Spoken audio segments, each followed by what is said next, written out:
करता हूं। तो इस वीडियो में हम देखेंगे रीट पात्रता परीक्षा के लिए जो गणित विषय के आपके 30 क्वेश्चन आते हैं उनको देखेंगे। वैसे ये लेवल 1 की क्लास है, ठीक है, लेवल 1 के लिए जो गणित आती है उसके, लेकिन लेवल 2 गणित वाले भी इसको देख सकते हैं क्योंकि जो है कुछ टॉपिक्स जो है लेवल 2 वाले भी इसमें है, ठीक है। दोनों जो है लेवल 1 और लेवल 2 वाली क्लास देखें और अपना फीडबैक जरूर दें। कुछ सजेशन आपको देना हो कि क्लास जो है किस लेवल की है, क्या थोड़ा लेवल चेंज करना चाहिए या क्वेश्चंस कैसे क्या करवाना चाहिए, वो जरूर कमेंट करें।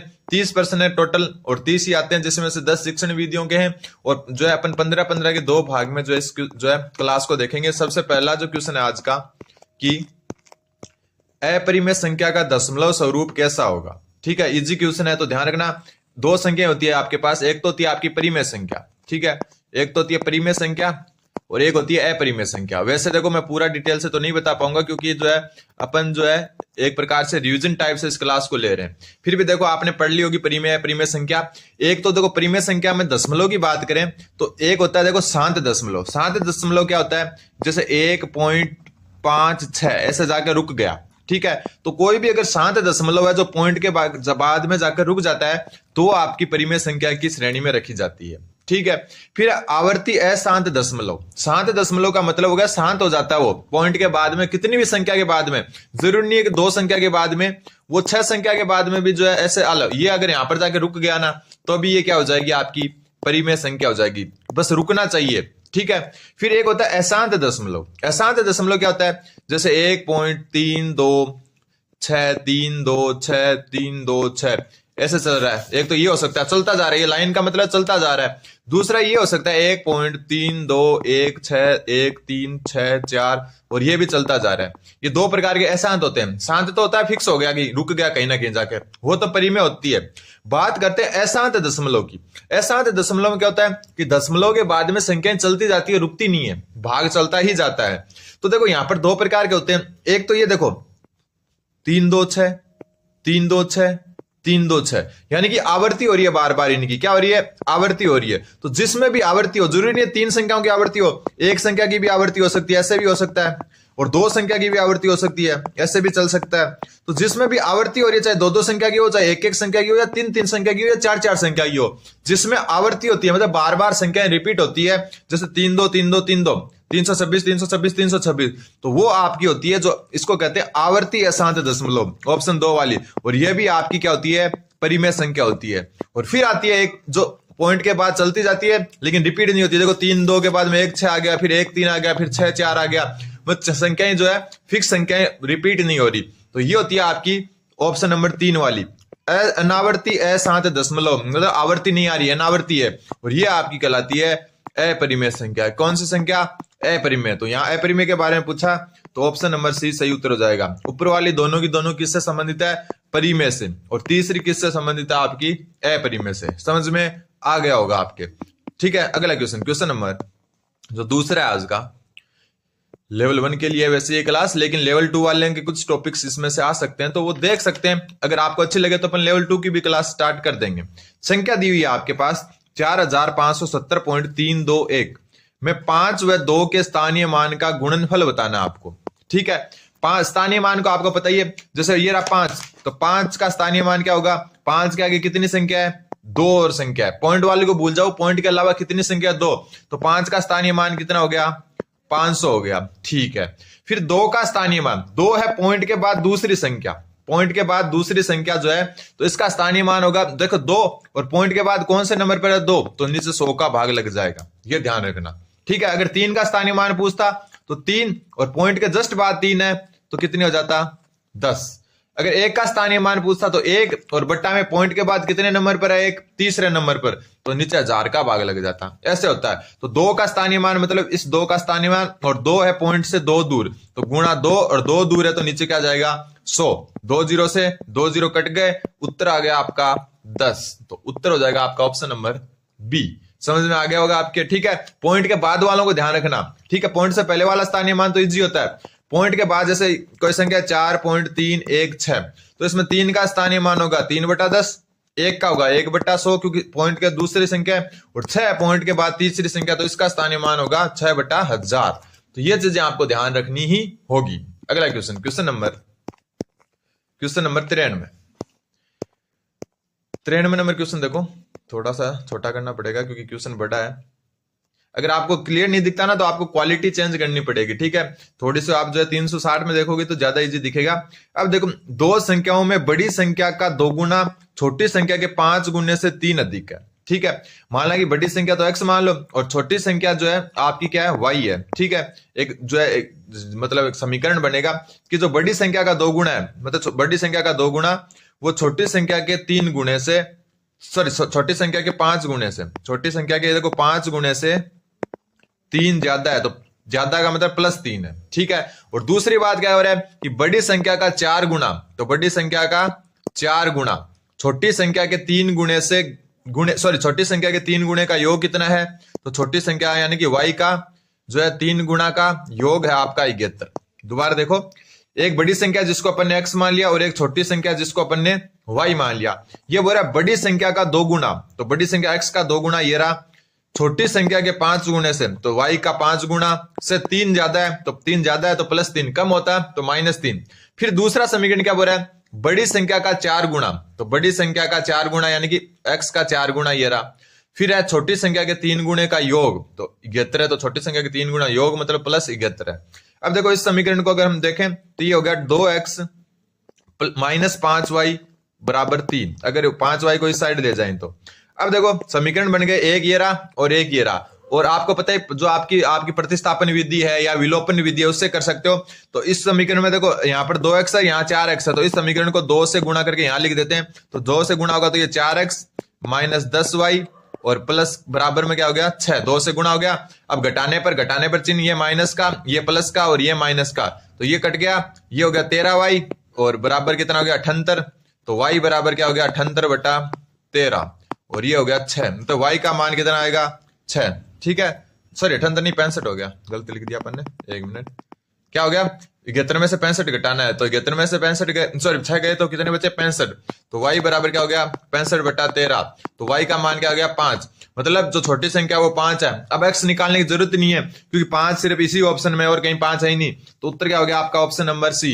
ये भी आपको ध्यान रखना है कि छोटी संख्या आ गई, फिर आप इसमें x का y का मान रखे, x का निकालो, ये तभी निकालना है कि एक और ऑप्शन में 5 दिया हो। यहाँ पर ऑप्शन सिर्फ सी में ही 5 दिया, मतलब उत्तर हो गया। कंपटीशन में यही चीज आपको ध्यान है रखनी है, तो उत्तर हो जाएगा आपका ऑप्शन नंबर सी। बड़ी संख्या 14 है और छोटी संख्या क्या है 5 है।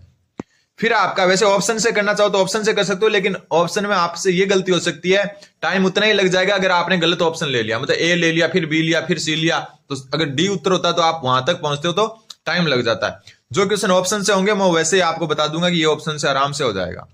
अब देखो क्वेश्चन नंबर जो चौथा है आज का, कि 6 अंकों की एक संख्या एक ही अंक के पुनरावर्तन से बनी है, तो वह संख्या निम्न में से किससे विभाजित नहीं होगी।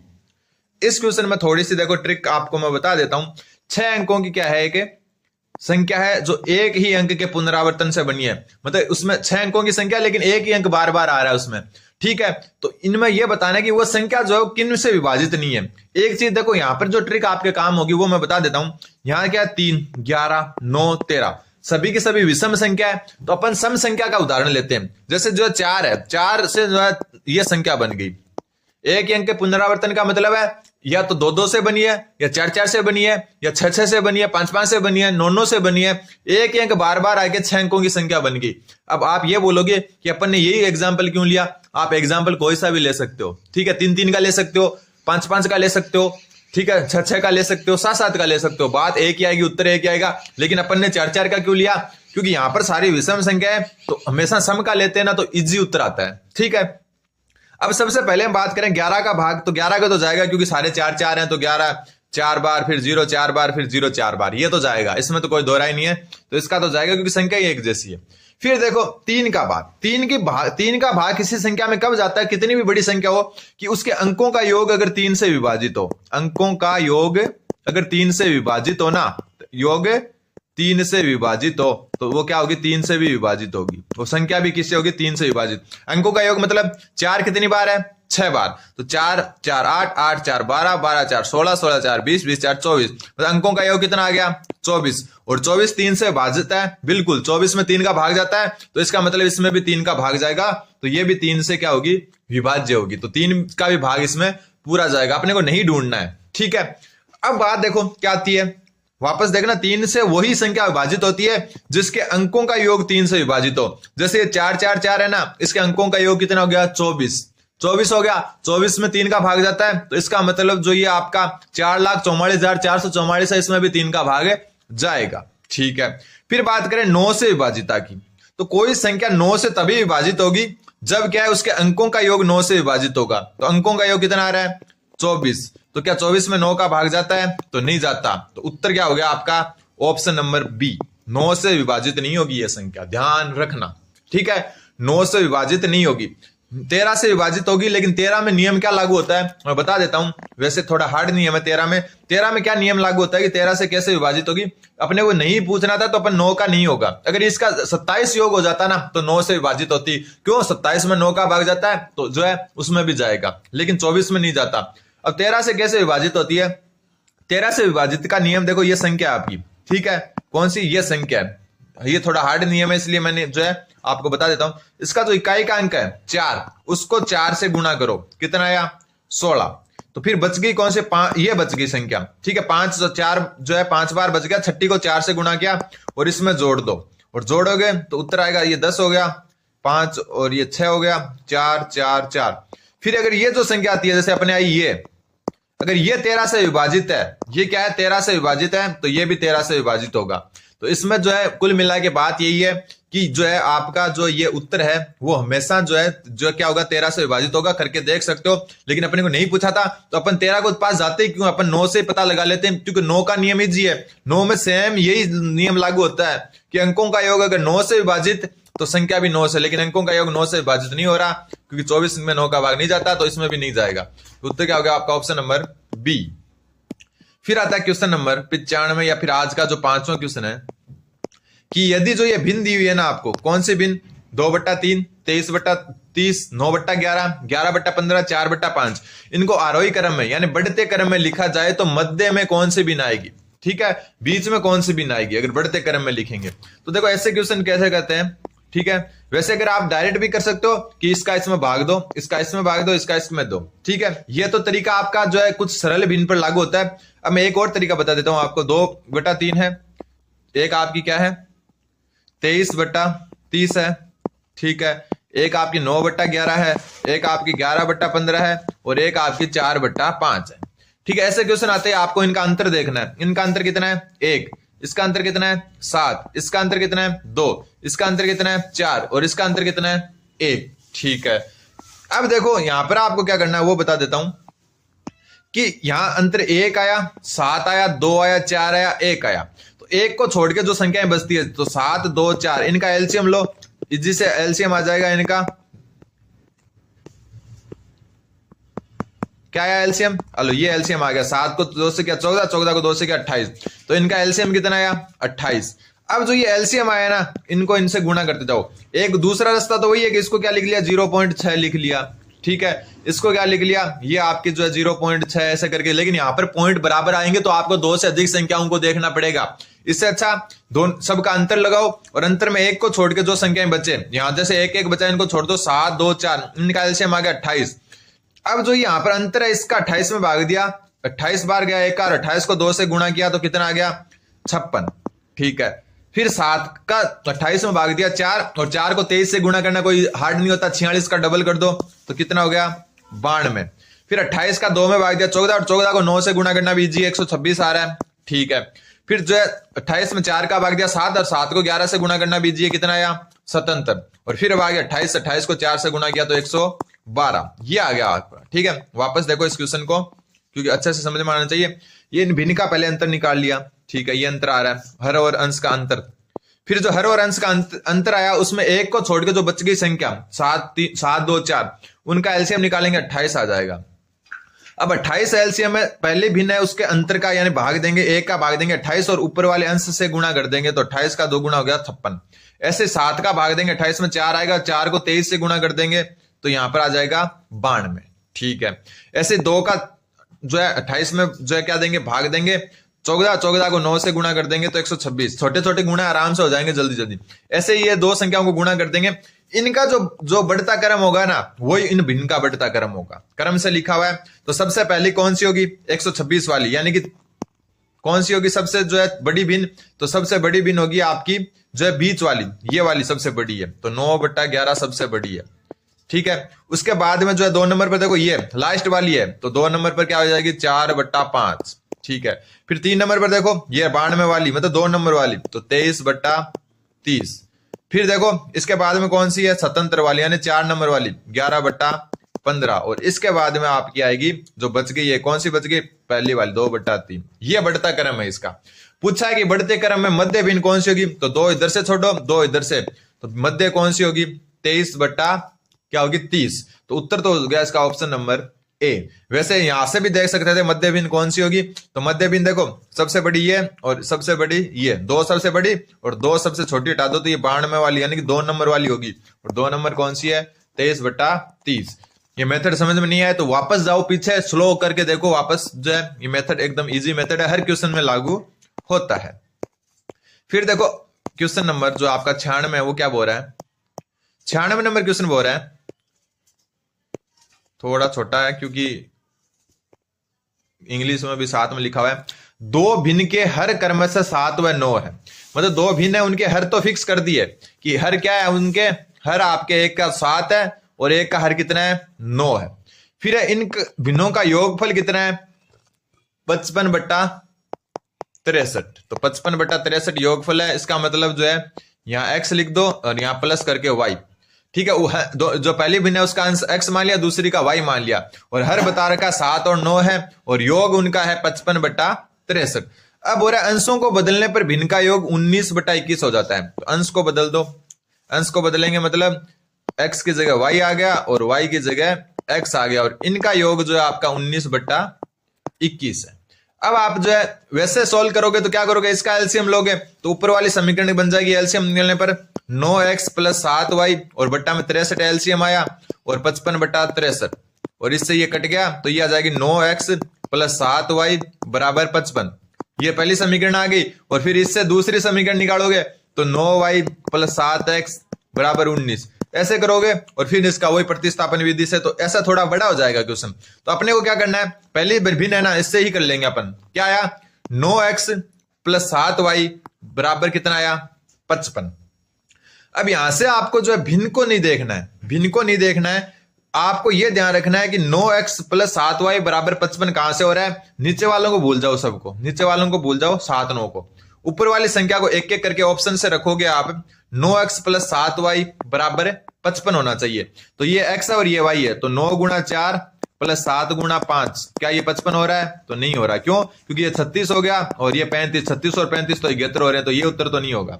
फिर वापस 5 और 4 रखो, तो 9 को 5 से किया तो 45, 45 और 4 को 28 से, 45 और 4 28, ये कितने हो रहे हैं आपके? ये हो रहे हैं आपके 3, और ये हो गया जो है 7 73, तो ये भी नहीं है। ठीक है, फिर आपका देखो 3 और 4 रखो, तो 9 को 3 से किया 27, और जो है 7 को 4 से किया तो 28, और 27 और 28 होते हैं 55, तो यही उत्तर हो गया आपका। तो ऐसे डायरेक्ट निकाल सकते हो बाई ऑप्शन। ठीक है, ऐसे करोगे, इसको वापस विस्थापन विधि प्रतिस्थापन विधि से करोगे तो थोड़ा हार्ड हो जाएगा। इससे अच्छा जो है डायरेक्ट आप जो है निकाल सकते हो आराम से। ऑप्शन नंबर सी इसका सही उत्तर हो जाएगा। ठीक है, कौन सा हो जाएगा? 3/7 और 4/9। फिर आपका क्वेश्चन नंबर 97 नंबर क्वेश्चन बोल रहा है कि दी गई आकृति में LM समांतर है और PQ भी समांतर है, मतलब ये दोनों समांतर है और ये दोनों समांतर है। तो एंगल 3 और 5 क्या है? एंगल 3 और 5 क्या है? तो देखो सबसे पहले बात करें, एंगल 3 कहां पर है? ये रहा। और एंगल 5 कहां पर है? ये रहा। तो ये आपकी कौन से कोण है? संगत कोण है, और संगत कोण हमेशा बराबर होते हैं। संगत मतलब इस लाइन के इस साइड बन रहा है और ये इस लाइन के इस साइड बन रहा है, संगत हो गए। ठीक है, बात करें एकांतर कोणों का युग्म की, तो एकांतर कोण कौन से होते हैं? जैसे एक जेड की आकृति बनती है ना समांतर रेखाओं के बीच, जैसे ये समांतर रेखा है, तो ये देखो ये जेड की आकृति बन रही है ना, ये तो ये कोण मतलब ये देखो यहां पर वापस देखो, ये यहां से चला और ये जेड बन रहा है, तो ये यहां पर जो कोण बनेगा वो इसके बराबर होगा, ध्यान रखना। ठीक है, जेड कहीं भी बन सकता है, जेड यहां भी बन सकता है। देखो ये जेड बन रहा है एंगल 8 से और एंगल 6 से, सॉरी 5 से, तो एंगल 8 और एंगल 5, जैसे एंगल 8 और एंगल 5 है ना, ये दोनों क्या होंगे? आपके एकांतर कोण होंगे। मतलब कुल मिला के एकांतर कोण वो होते हैं जो जेड की आकृति बनाते हैं। जैसे देखो ये जेड बन रहा है ना, ये सिर्फ समांतर रेखाओं पर लागू होता है। ठीक है, शीर्षाभिमुख कोण कौन से होते हैं? तो शीर्षाभिमुख मतलब ये होते हैं, जैसे एक कोण यहां पर है, दूसरा देखो ऐसे बना देता हूं मैं, ये कोण और ये कोण, ये हो गया शीर्षाभिमुख कोण। ठीक है, और जो आपके संगत कोण का पता चली गया, मतलब ये इस रेखा की इस साइड है तो इसके भी इस साइड होगा। जैसे एंगल दो देखो, 2 नंबर एंगल और 4 नंबर एंगल भी क्या है आपके जो है संगत कोण है। क्यों? क्योंकि ये इस रेखा की इस साइड बन रहा है और ये इस रेखा की इस साइड बन रहा है, तो ये संगत कोण होते हैं। अंतः कोण कौन से होते हैं? अंतः कोण ये होते हैं, जैसे ये ऐसे बन रहा है तो ये अंदर वाले 2 कोण, ये अंतः कोण होते हैं। जैसे अगर एंगल 5 है तो यहाँ एंगल है, वो क्या हो गया? अंतः कोण हो गया। ठीक है, ये होते हैं आपके अंतः कोण। ठीक, तो ये आपके एकांतर कोण ऐसे होते हैं और शीर्षाभिमुख ऐसे होते हैं और अंतः कोण आपको बता दिया ऐसे होते हैं। और ये जो आपको बताया ना 3 और 5 जो एक ही रेखा के जो इस साइड बने और दूसरा भी उसी रेखा के उसी प्रकार की समांतर रेखा के दूसरी साइड, तो ये हो जाएंगे आपके संगत कोण। फिर अगला question number 98 question easy question है। ठीक है, अपना फीडबैक जरूर देना क्लासेस के बारे में। गणित अगर जिसको कम समझ में आती है तो वो देखो इसको रिवीजन के तौर पर ले सकते हैं, बार बार देख सकते हैं पीछे जाके। फिर भी अगर कुछ नहीं समझ में आए तो आप कमेंट करें ताकि उसका भी कुछ सॉल्यूशन अपन करेंगे। फिर आपका 21 की पावर 12, 23 की पावर 17, 25 की पावर 19 के अभाज्य गुणनखंडों की संख्या ज्ञात करो। 21 को अभाज्य संख्याओं में बांटेंगे तो ये आ जाएगा 3 गुणा 7 की पावर 12। ठीक है, 23 खुद अभाज्य संख्या होती है तो ये सेम रखी जाएगी और 25 को जो है 5 गुणा 5 अभाज्य संख्याओं में बांटेंगे। अभाज्य संख्या वो होती है जिसमें या तो खुद का या एक का ही भाग जाता है, तो ये अभाज्य संख्या में बांट लिया। अब इनको अलग अलग करेंगे, 3 की पावर 12 गुणा 7 की पावर 12 गुणा 23 की पावर 17 गुणा 5 की पावर 19 और गुणा 5 की पावर 19।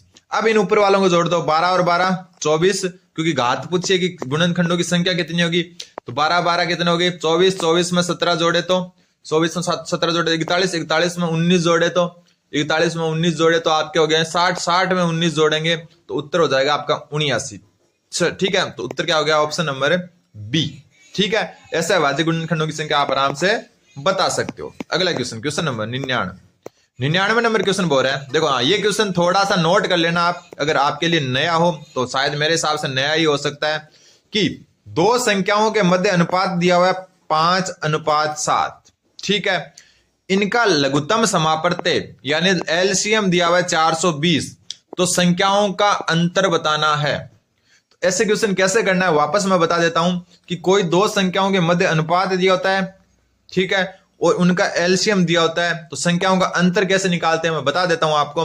करना कुछ नहीं है, जो आपका एलसीएम है ना, एलसीएम में जो है अनुपात के गुणनफल का भाग देना है, अनुपात का गुणनफल। ठीक है, शॉर्ट ट्रिक टाइप से बता रहा हूं, वैसे तो इसका मेथड होता है। एलसीएम में क्या देना है? अनुपात का गुणनफल का भाग देना है। जैसे एलसीएम 420 है और अनुपात का गुणनफल है 5 गुणा 7, इसका भाग देना है। ठीक है, जो कट रहा है उसको काटो, 7 के पाड़े से ये कट रहा है 60 बार, ठीक है, और ये 5 के पाड़े से कट रहा है 12 बार, तो उत्तर क्या आया? 12 आ गया। 12 आ गया ना। अब जो ये 12 उत्तरा है ना, इसको जो है इन दोनों से अलग अलग गुणा करो। 5 से 12 को गुणा किया तो 60 और 7 से किया तो 84। कितना आया? 84। अब बोला कि इन दोनों का अंतर ज्ञात करो, तो अंतर कितने का है इसमें? 84 और 60 में कितने का अंतर है? बड़ी संख्या में छोटी घटा दो तो उत्तर क्या हो जाएगा? 24। उम्मीद है समझ में आया होगा। वापस देखो, 2 संख्याओं का जब अनुपात दिया हो और उनका एलसीएम दिया हो ना, तो आपको उनका अंतर पूछे, योग पूछे, संख्याएं पूछे, कुछ भी पूछ सकता है, तो आपको एलसीएम में उन संख्याओं के अनुपात का गुणनफल का भाग देना है। एलसीएम 420 है, संख्याओं का गुणनफल यानी 5 गुणा 7, और इसको काटेंगे तो उत्तर आया 12। इस 12 को पहले 5 से गुणा किया तो 60 और फिर 7 से किया, अनुपात से गुणा किया तो 84। अब इन दोनों का अंतर कितना हो गया? 24, क्योंकि 84 में से 60 गए तो कितने बचे? 24। कई बार बोल सकता है कि इनका योग बताओ, तो दोनों को जोड़ दो तो 144। कई बार बोल सकता है बड़ी संख्या बताओ, तो ये कितनी हो जाती? 84। कई बार बोल देता छोटी संख्या बताओ, तो कितनी हो जाती? 60 हो जाती। ऐसे क्वेश्चन से कर सकते हो। अगला क्वेश्चन नंबर 100 नंबर क्वेश्चन बोल रहा है कि इन्हीं 2 संख्याओं का एलसीएम 756 और एचसीएफ, मैसेप है मतलब एचसीएफ है आपका 12। एक संख्या 108 है तो दूसरी संख्या क्या होगी? इसमें भी आपको पता है कि जो 2 संख्याओं का गुणनफल, 2 संख्याओं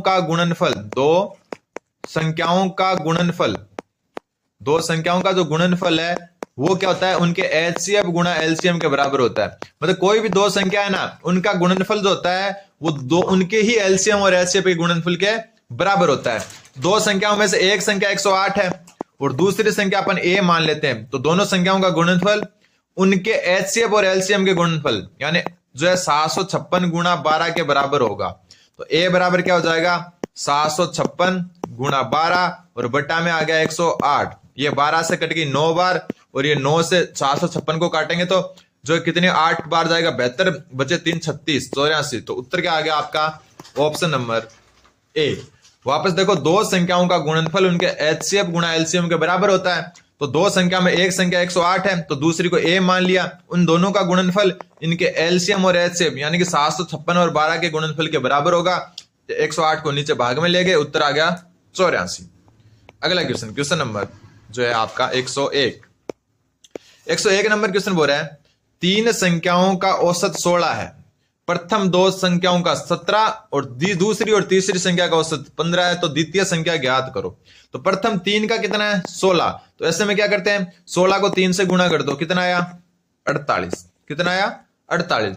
प्रथम 2 का कितना है 17, तो 17 को 2 से गुणा कर दो, कितना आया 34। और अंतिम 2 का कितना है 15 को 2 से गुणा कर दो, कितना आया 30। तो इन दोनों को जोड़ो, कितना आया 64 और तीनों का कितना आ रहा था 48। 64 में से 48 घटा दो, वही उत्तर हो जाएगा। उत्तर हो जाएगा आपका ऑप्शन नंबर बी। वापस देखो, तीन संख्याओं का औसत कितना है 16, तो 16 को 3 से गुणा किया 48। प्रथम दो संख्याएं, प्रथम और द्वितीय, उसका औसत 17 है तो 17 को 2 से गुणा करो 34 और द्वितीय और तृतीय संख्या का औसत 15 तो 15 को 2 से करो 30। तो इन दोनों को जोड़ा 64 और जो तीनों का आया था 48 को घटा दो 64 में से, उत्तर आ जाएगा आपका ऑप्शन नंबर बी। फिर आपका क्वेश्चन नंबर 102, ये अच्छा क्वेश्चन है आपका 102वां क्वेश्चन कि 80 वस्तुओं को बेचने पर, कितनी वस्तुओं को 80 वस्तुओं को बेचने पर 20 वस्तु के विमूल्य के बराबर हानि होती है, तो हानि प्रतिशत ज्ञात करो। सबसे पहले बात आ रही है जो दोनों जगह बेचने की बात हो रही है। एक होता है आपका क्रय मूल्य, और क्रय मूल्य हमेशा क्या होता है विक्रय मूल्य प्लस हानि, या फिर हम कह सकते हैं क्रय मूल्य बराबर होता है आपका विक्रय मूल्य माइनस लाभ। मतलब जो भी बेच रहे हैं उसमें से लाभ घटा दो तो क्रय मूल्य आ जाता है, या फिर जो भी आपका क्रय मूल्य मतलब खरीदने का मूल्य, वो बेचने वाले मूल्य में जो है हानि जोड़ दो तो वो आ जाता है यहां। और ये 80 वस्तुएं बेचने पर 20 वस्तुओं के विमूल्य के बराबर हानि होती है। ठीक है, बेच कितनी रहे 80 वस्तुएं, हानि हो रही है, इसका मतलब जोड़ना पड़ेगा। ठीक है, तो जोड़ा कितनी 20 मूल्य के बराबर, तो 20, तो क्रय मूल्य कितना आ गया आपका 100 यूनिट, कितना आ गया 100 यूनिट। अब हानि प्रतिशत, तो 100 यूनिट पर कितनी हानि हो रही है 20 वस्तुओं की हानि हो रही है, तो 20 गुणा जो है 100 गुणा 20 गुणा 100। ठीक है, वापस देखो अपने क्या आया इसमें जो आया आपका कि जो है क्रय मूल्य क्या होता है विमूल्य यानी विक्रय मूल्य में हानि जोड़ देते हैं। यहां बोल रहा है कि 80 वस्तुएं बेचने पर, तो विमूल्य कितना हो गया 80 और जो यूनिट मान है अपन 80 हुआ नहीं है। ठीक है, जो हानि कितनी हो रही है 20 की, तो 20 जुड़ जाएगी क्योंकि हानि जुड़ती है, तो क्रय मूल्य हो जाएगा 100, यानी 100 पर 20 की हानि हो रही है, तो गुणा 100 करो, 100 से 100 कट गया, उत्तर आ गया 20%।